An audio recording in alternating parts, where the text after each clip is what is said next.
Good day, everyone. Welcome to our podcast. I'm your host for today. My name is Andre Mendoza, and I'm here with Turpad 11 to talk about our knowledge and opinions about discrimination in tourism and hospitality industry. And now I will be joined by our first guest, Trisha Ann de la Cruz.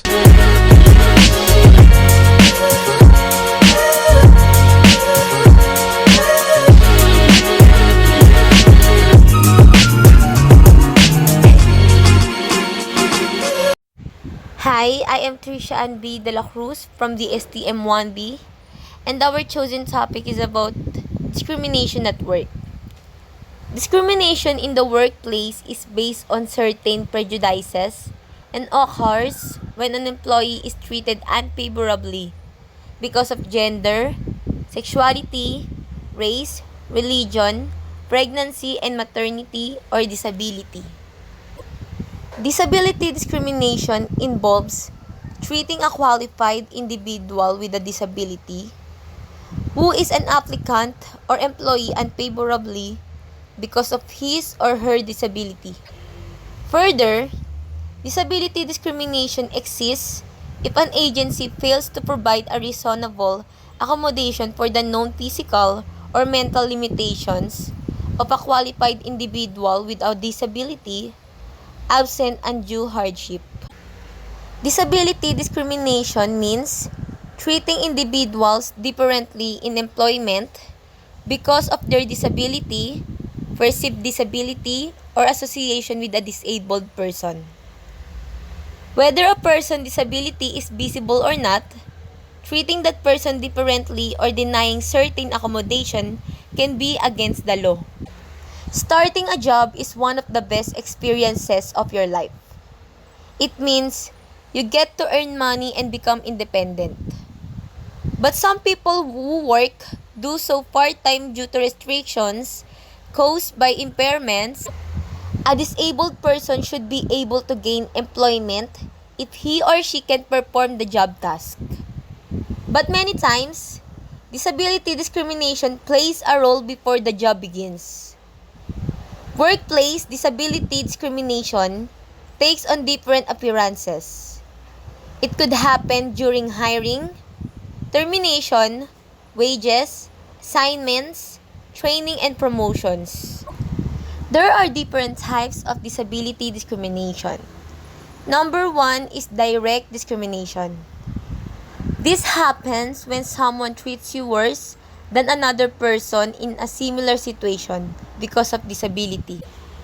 For example of it is, during an interview, a job applicant tells the potential employer that he has multiple sclerosis. The employer decides not to appoint him even though he's the best candidate they have interviewed because they assume he will need a lot of time off sick.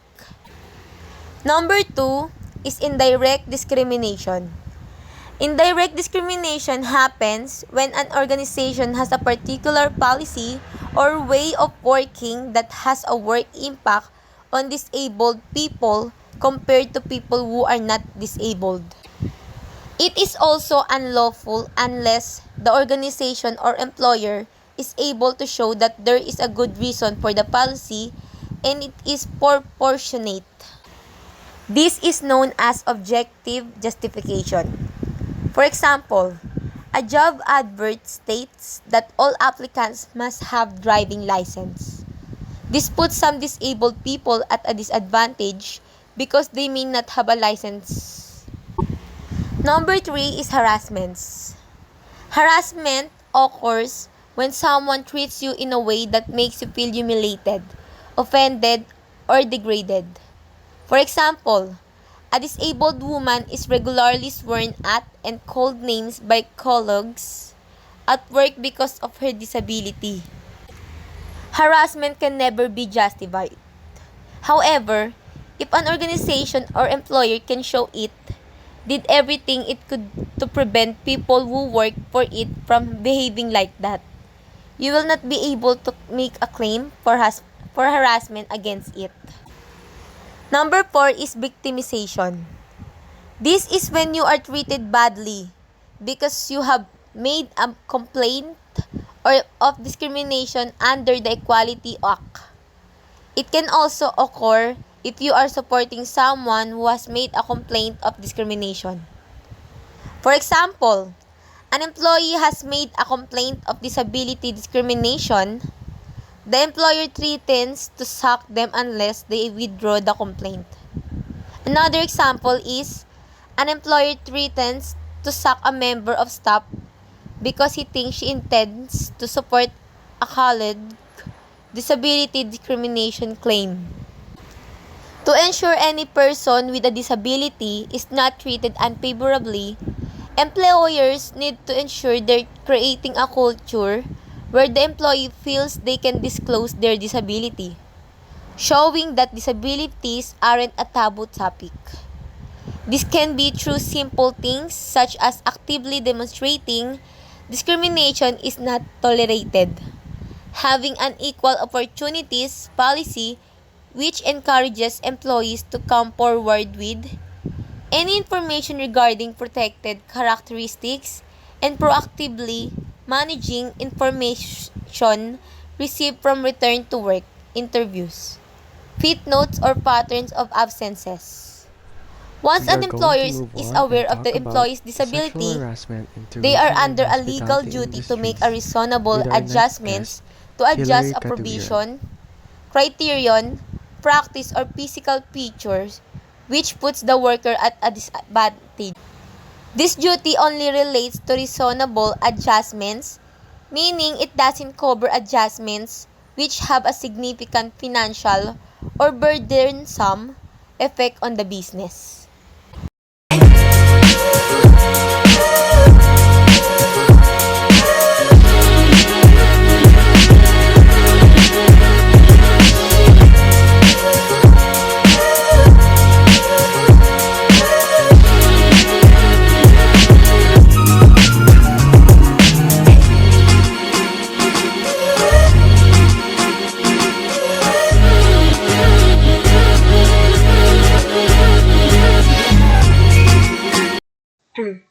Hi, I'm Hilary, and my topic is sexual harassment in the hotel and restaurant industry. Sexual harassment is generally considered as a prospective and repeated behavior of unwanted sexual comment. Seeking advice, expert sexual discussion, or touching and implied union that sexual harassment must be tolerated. In order to maintain the employment, avoid the adverse employment action. The industry needs to send systematic change to realize the full potential to become attractive in the industry work. While some may see its behavior associated with sexual harassment as harmless foreplay, others see it as violent of their dignity. The social partner are playing more than to sexual to third-party violence and harassment in an effort to improve the workplace condition. As sexual harassment may be negative consequences not only for their dignity victim but also their family and co-workers.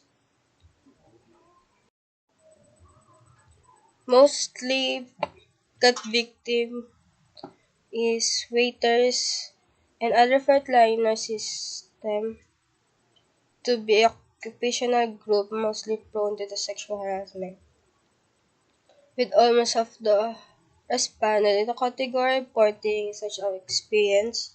Among those common acts of harassment are sexually suggestive comment, abusive language, and jokes. Sexual harassment including unwanted attention or intimate of sexual nature appears to experience by widely in the industry.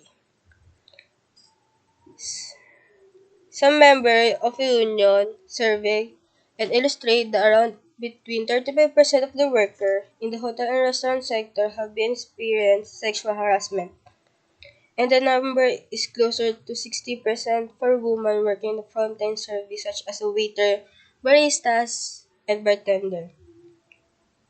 Sexual harassment affects people regardless of their age, relationship, ability to physical appearance, and background and professional status.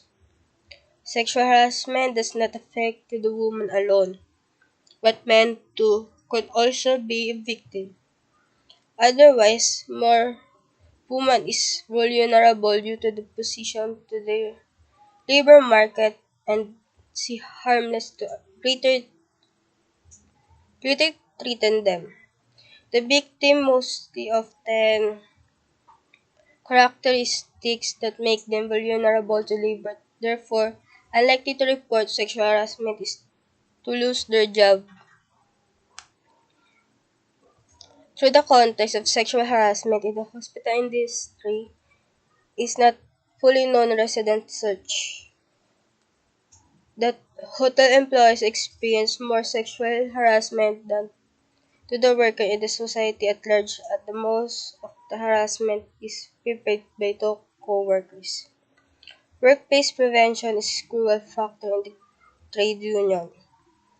Fights against sexual harassment in the tourism sector as experienced by show it can be difficult to stop it by the means of legislation of the court case alone.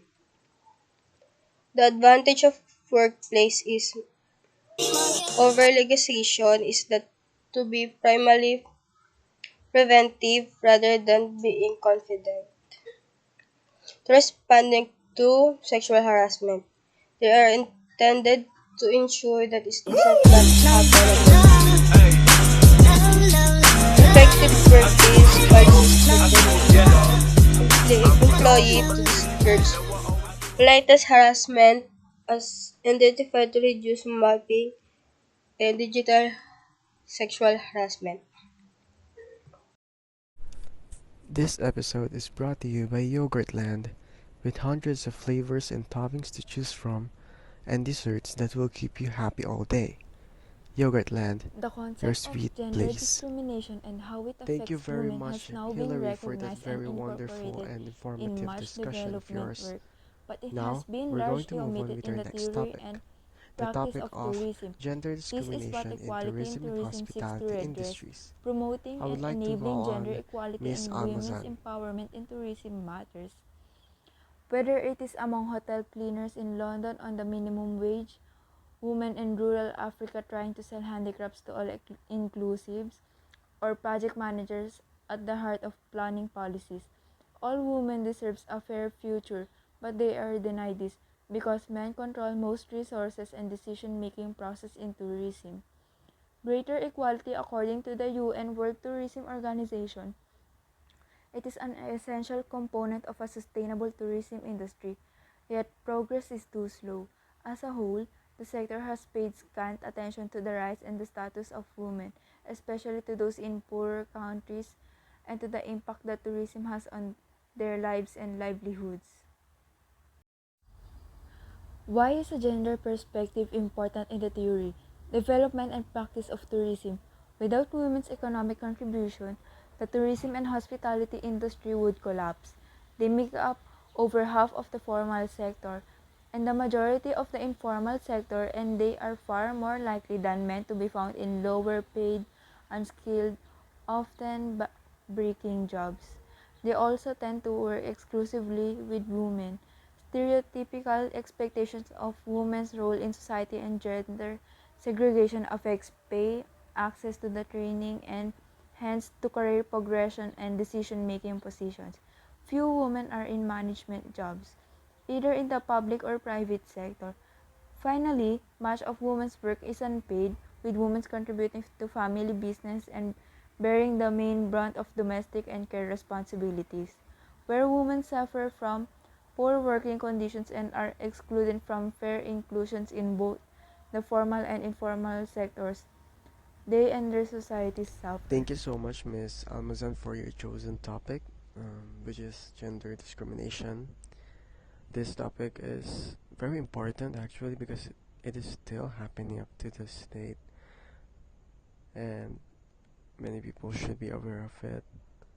And I really hope soon There will be no discrimination about gender, whether you're a guy or a girl or anything in between.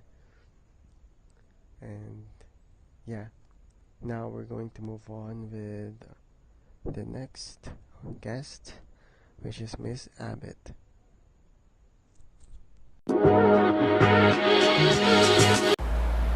Good day. This is Amara Abid, and I want to share to you the different types of religions and their culture to somehow avoid discrimination and to know more about them to a better understanding and rightful communication. Religion refers to a belief system that encourages worship of gods or nature or a superpower and may prescribe practices to cultivate faith, connection with the divine, and a way of life. Moreover, religion is about the presence of God who is controlling the entire world.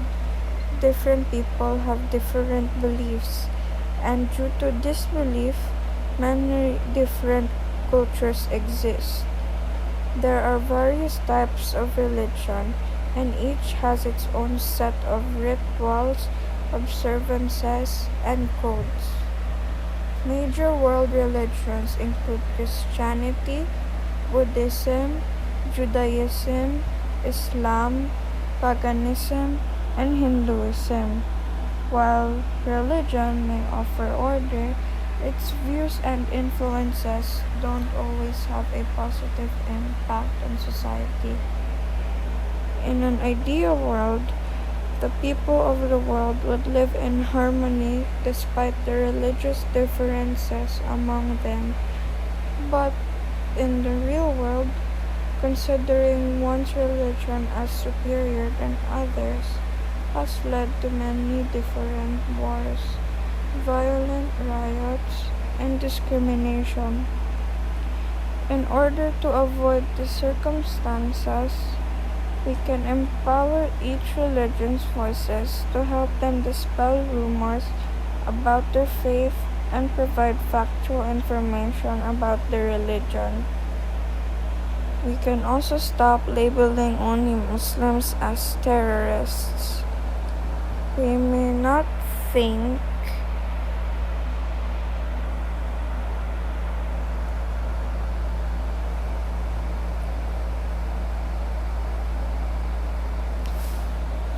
We may not think we discriminate according to religion, but sometimes we subconsciously do. We must remember the values that our nation was built upon. Instead of openly attacking members of a religion, we should learn to appreciate and respect the religion. We need to live, learn, and love So much, Miss to Abbott, make for that very wonderful a discussion of yours. peaceful I really living hope in this everyone world. has applied something or some kind of information from Miss Abbott's presentation, because that topic about religion is very personal for our lives. Because when someone puts you down because of your religion, not only it affects your work but also your personal life. And yeah, I hope everyone in the future will be open-minded with all these kind of things. Now we're going to move on with the last topic for today.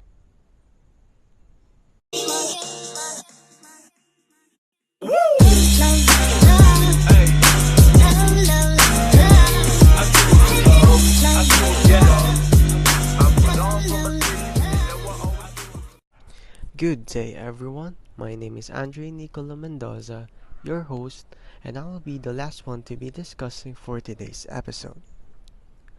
I'm here to talk about the age discrimination in tourism and hospitality industry. From my recent researches, I've found out that older workers are an increasingly important source of labor for tourism and hospitality industry. As a result of aging population and declining fertility rates in most countries, and a smaller pool of younger people in the labor market, the tourism and hospitality industry's traditional reliance on younger workers needs to be reevaluated. Attracting, retaining, and developing older employees is a key employment issue facing the tourism and hospitality businesses. In order to address this issue, employers will need to confront workplace inequality faced by older workers and develop policies and practices to promote the health and well-being of older workers. Negative stereotypical attitudes towards older workers, such as resistance to change, inability to assimilate technological developments, and physical and cognitive decline, needs to be challenged. Now, that is what I have gathered, I have researched, and for my personal opinions, I think that this kind of problems happens a lot, not just in tourism and hospitality industries. I think it happens a lot in other companies or workplaces because I can view this age discrimination problem in both ways, in younger workers and in older workers, because there are positive and negative effects if there is newer workers or an older worker. Younger or newer workers tend to have this kind of attitude because they are fresh from trainings and college and studies. I think they have this attitude that they know what to do and they are ready to work, that they don't need any other workers to help them, or specifically older workers, because they already know what they're gonna do. And with that, I think they view older workers as not important because newer workers think that what the older workers have learned before, because they've been working for so long, they need to improve. Like the things that they do in tourism and hospitality industry is not working anymore. That's what the new workers think, and so they will ignore them and just mind their own business. But the thing is, older workers can be also a good benefit for them if they know how to work with each other, because older workers, yes, their knowledge about many things could be old and maybe they need some improvement, but come to think of it, if the older workers have worked for so long and they've stayed in tourism and hospitality industry, and they still have this kind of job and still is happily working and has is earning a lot, the newer workers should think that, oh, what they are doing, what's their trick, what are the things that they've been doing for so long that they have stayed here in tourism and hospitality industry. I think that's what the newer workers should think. They have to think that these older workers will help them in the future, especially when there are problems occur. And older workers also should um, work hand in hand with newer workers, of course, because they need improvements. They need to know what is popular in many tourism and hospitality industries, what they need to upgrade when it comes to their services. And older workers also has negative issues with them when it comes to newer workers or younger workers, because they think also that they don't know that much and they are inexperienced. But also again, older workers should think of newer workers as a benefit for them because they will help them and improve, or because they are old, they need some help also. Yeah, that is what my opinion about this topic is that the newer generation of workers in tourism and hospitality industry and the older ones should work hand in hand, so that there will be no quarrel, no discrimination, because um, discrimination is a negative thing. That's why there are three important things that should be remembered by every workers, whether they're young or old. They need to understand each other. They need to be polite. They need to, and lastly, they need to be loving of each other, because they have to treat everyone else like family or friend, because they will work for a very long time. And discrimination is a negative thing. So to avoid that, there needs to be a lot of love for everyone, and that will make a much better workplace and working well without discriminating each other. And they will learn and grow as time goes by, and pass that information also to other people. And yeah, I think that is what is important: unity with all, and just understanding and be respectful and loving each other. And that will be my discussion for today. I really hope everyone has learned something from it, because this is still happening. I think it will happen every time there's a new worker or younger worker, or and there is a older worker in a workplace. But I really hope someday or somehow this will be stopped, and everyone will understand and respect one another. So I will leave this quote by Ken Blanchard, which is, "None of us is as smart as all of us." So this quote is very important, especially for my fellow colleagues out there, because one day all of the lessons, all of the studies, the hardships that we experience will make us a better person. And this podcast just lets you remind that all of us are human. We're all the same. We breathe the air that we all breathe. We eat, we sleep, everything. We're all just the same.